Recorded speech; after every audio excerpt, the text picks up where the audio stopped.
recentemente eu ouvi a notícia de que 40% foi o aumento de violência no lar por conta da quarentena. Então, aqueles maridos mais violentos, bebem ou tomam droga, ou que perdem o controle com facilidade, tendo que ficar em casa o tempo todo,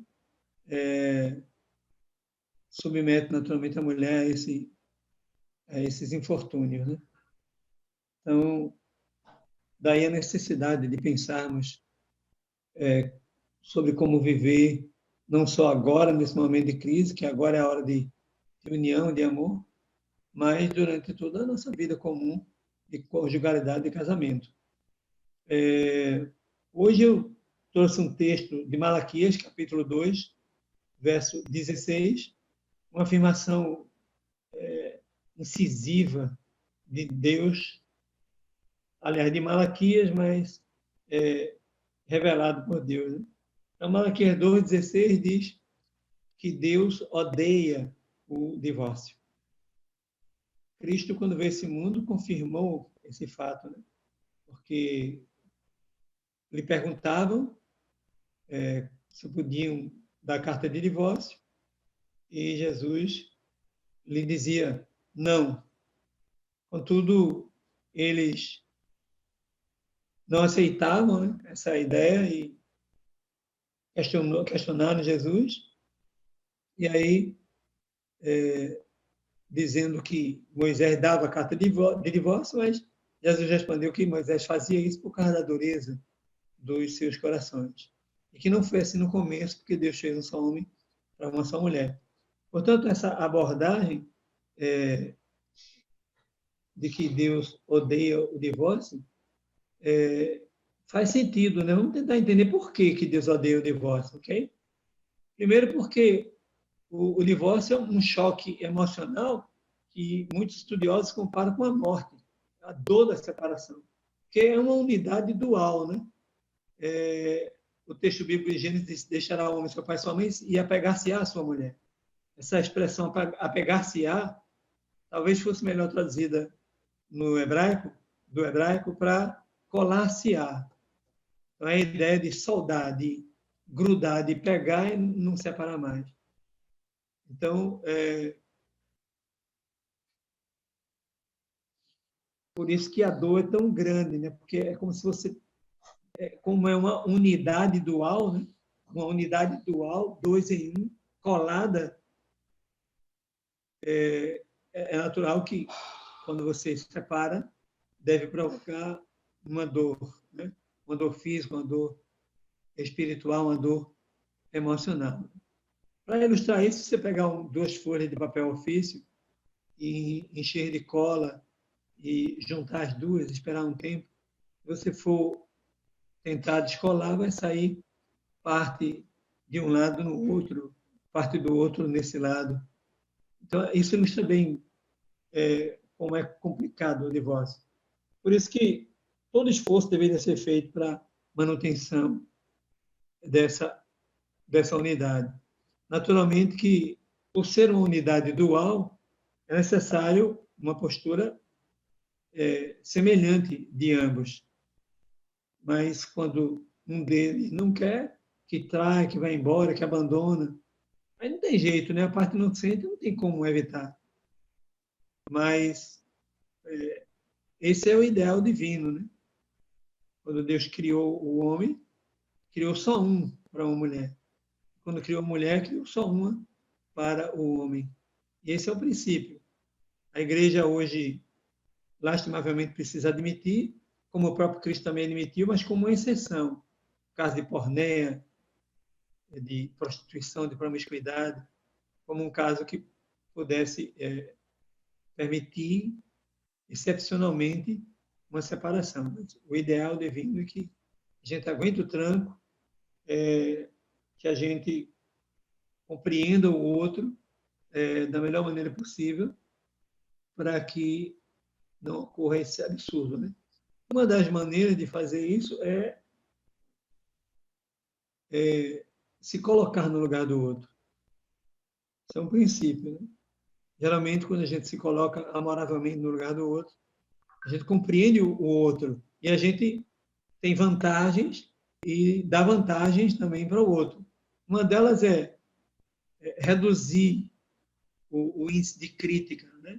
Que você se colocando no lugar do outro, você vai evitar a crítica. Você vai entender por que o outro está fazendo aquilo. Então, isso vai reduzir, porque há muitos casais hoje que se desentendem constantemente, cotidianamente, e geralmente chegam a um divórcio. Então, a maneira de evitar é colocar-se no lugar do outro, porque colocar-se no lugar do outro há uma tendência de reduzir a crítica. Né?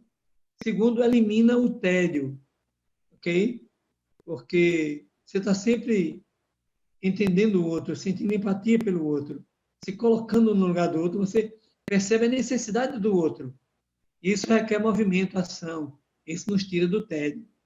Geralmente, quando não compreendemos o outro, quando não sabemos nos colocar no lugar do outro, há uma tendência para briga, desentendimento, silêncio, um aquietamento negativo, né? Um silêncio, um barrar da comunicação, um arrefecimento, uma diminuição da comunicação. E aí vem o tédio. Uma outra é a amizade, né? Quando a gente compreende o outro, a gente estimula a amizade. Porque quem é compreendido pelo outro pensa, poxa, ele gosta de mim, ele me ama, ela me considera, ela me vê como importante para mim, como importante para ela. E isso reforça a amizade, estimula a confiança. O outro dar e receber de graça. E quando eu me coloco no lugar do outro, eu percebo a necessidade. E aí eu tendo a atender essa necessidade. Se o outro também me percebe, também vai atender a minha necessidade. Isso gratuitamente. Não tem cobrança, não tem passar no rosto o que fez. Tem uma vida mais saudável. Essa é uma outra vantagem de se colocar no lugar do outro. E aí você evita os conflitos, os desgastes, os estresses, as discussões, até a separação. E aí tudo isso adoece, né? Diz que as palavras duras fazem secar os ossos. E a palavra dita a seu tempo é como maçãs de ouro servidas em salva de prata. Então, e essas coisas fazem bem, né? Como remédio para a alma, é o que a Bíblia diz, né? A palavra temperada. E a palavra não temperada, ela leva à doença, né? Gera raiva, e a raiva adoece quem sente raiva e perturba aquele para quem a raiva é dirigida. E, finalmente, ajuda a realizar os seus sonhos e os sonhos do outro, né? Porque quando você se coloca no lugar do outro, você descobre, né, o que pensa o outro, tem a sensibilidade de perceber, de se aprofundar no outro, e conhecer os seus desejos, os seus sonhos.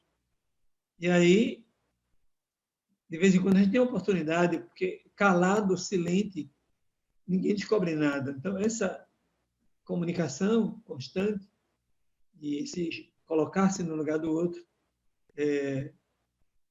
nos propicia entender o outro, aceitar o outro e compreender o íntimo do outro. E algumas vezes esse íntimo se revela para nós. E aí nós podemos realizar esses sonhos. Né? De vez em quando aqui eu tenho uma oportunidade de realizar um sonho da Rosinha, né? Porque a gente conversa muito, então eu sei os gostos dela, sei as expectativas dela, e ela sabe também as minhas. De vez em quando ela também apronta comigo. E assim a gente vai se solidificando, fortalecendo os laços. E dessa maneira é muito difícil que venha uma tendência para o divórcio, porque o divórcio vem, o desentendimento, a separação, justamente pela falta da arte de colocar-se no lugar do outro, para poder entender o outro melhor. Geralmente o divórcio, dentre as razões, uma das mais fortes é essa incompreensão. Ele não me compreende, ela não me compreende. Eu preciso desejar compreender. E isso só pode ser feito quando nós nos colocamos no lugar do outro. Essa foi um atributo talvez mais profundo de Cristo Jesus. Ele, de lá do céu, nos contemplou e aceitou viver aqui a vida humana, deprimente, suja, contaminada, abandonando o céu, lugar sublime, puro, luminoso, e veio para aqui, para esse lugar escuro. Ele só fez isso porque ele soube se colocar no lugar nosso. A igreja de Cristo já podia ter sido destruída há muito tempo. Mas ele sabe, como diz a Bíblia, que o povo de Deus é como a areia do mar, mas somente o remanescente é salvo. Então, por esse remanescente, ele ama a igreja, ele vem, ele se entrega, ele realiza, ele faz feliz. E ele se coloca no lugar dela, ao ponto de dar a vida por ela. Por isso que o texto bíblico diz que o marido deve amar a sua esposa como Cristo amou a igreja, ao ponto de dar a vida por ela. Assim, a esposa deve também amar o marido, como a igreja deve amar o seu Cristo, ao ponto de também dar a vida por ele. Então, o que nos falta para ter um casamento mais bem alicerçado, um casamento raiz, é justamente colocar Cristo no centro da relação, no meio dos dois. E aí não precisa ninguém mandar. Quem manda é Jesus. Eu entrego o meu domínio a ela, ela entrega o domínio dela para mim, e Jesus manda nos dois. Simples assim. Então, à medida que o casal se torna cada dia mais sensível a isso, e como é que o casal pode cada vez mais se sentir sensível a isso? É joelho no chão, é conversando intimamente com Deus, é se familiarizando com a sua palavra, se comprometendo com o discipulado. Então, não tem tempo para brigar. E aí nós somos imbuídos desse amor empático que nos coloca sempre em entendimento, num desejo de compreender, de se colocar no lugar. E aí, dificilmente chegaremos ao extremo de querer nos separar. Porque quem consegue resistir, né, a um homem que compreenda a esposa, né? Que mulher resiste a isso? Que sabe se colocar no lugar dela, que conhece-a no íntimo para saber como fazê-la feliz. Quem é que resiste a uma esposa que sabe se colocar no lugar do marido, que busca entendê-lo, muitas vezes até que ele ou ela não seja tão bom, né? Porque estamos nesse mundo e ninguém é bom, né? Jesus disse, bom somente o Pai, nem ele quis que se atribuísse a ele esse elogio de ser bom. Então, você casou com um norcego, você menina, e você, homem, casou com uma norceguinha, né? E vão gerar um bocado de norcegozinho dentro da casa, que só Jesus na causa. Eu, considerando que estamos casados com uma pessoa imperfeita, o melhor que podemos fazer é nos colocar no lugar dessa pessoa, entendê-la do ponto de vista dela, do lugar que ela está, do ponto de vista dele, do lugar que ele está. E o meu desejo nessa noite é que você busque ressurreição, se renove cada manhã e renove com você também o seu casamento. E há muitas coisas que se pode fazer para isso. Quem sabe, numa outra ocasião, nós vamos falar um pouco sobre essas coisas. Por hoje, eu fico por aqui e espero que essa abordagem possa ter-lhes ajudado a solidificar seu casamento, a estabelecer na casa como pedra angular o nosso amado Cristo Jesus. E aí, o que Deus uniu jamais vai ser separado por homem algum. Fique na paz, que a luz da face de Cristo brilhe sobre o seu rosto, em nome e por amor de Jesus. Amém.